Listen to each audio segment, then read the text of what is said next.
BXB. It's in the game! I've got to give Duke Grabowski's developers some credit. It does take a certain level of bravery to make a point-and-click adventure game with a comedy pirate setting. We are talking Vinnie Mac levels of grapefruits here. You are inviting a direct comparison between your new game and the no-argument absolute crowned monarch of the genre, and it's one of the best beloved video games ever made. I'll refer you to my review consultant on this one. You come at the king, you best not miss. But bravery can only get you so far, and unfortunately, in keeping with my reputation as a harsh reviewer, I've got to say I really hated playing this game.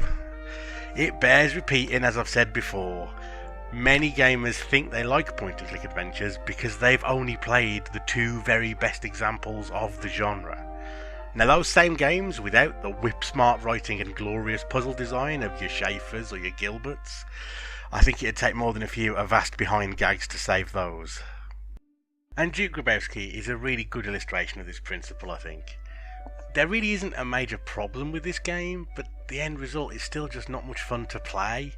You can sort of tell from my footage, graphically it's pretty nice, it's fully voiced, and the voice acting's like perfectly adequate. I've definitely played games with much worse performances than this one.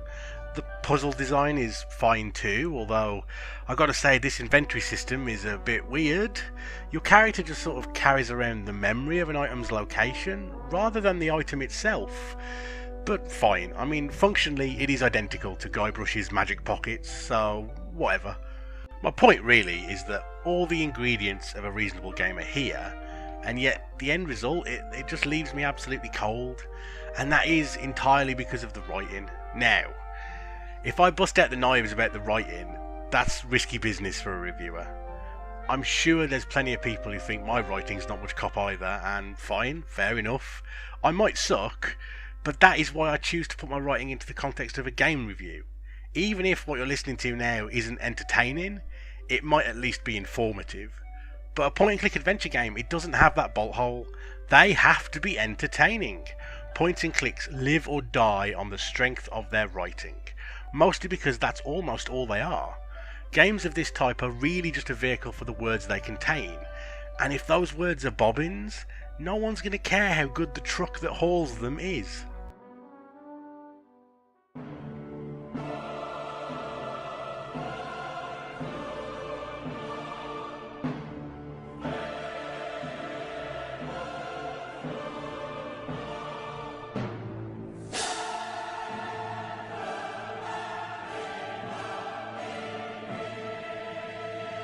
Oh god.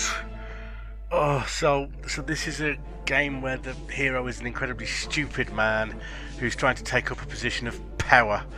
He talks like a bloody idiot and has the innate likability of a hunk of rancid meat.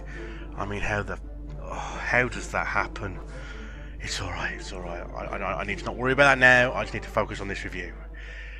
So I guess now the big question about Duke grab 'em by the pussy-owski is, do you want to play this game in the lead up to an inevitable nuclear firestorm?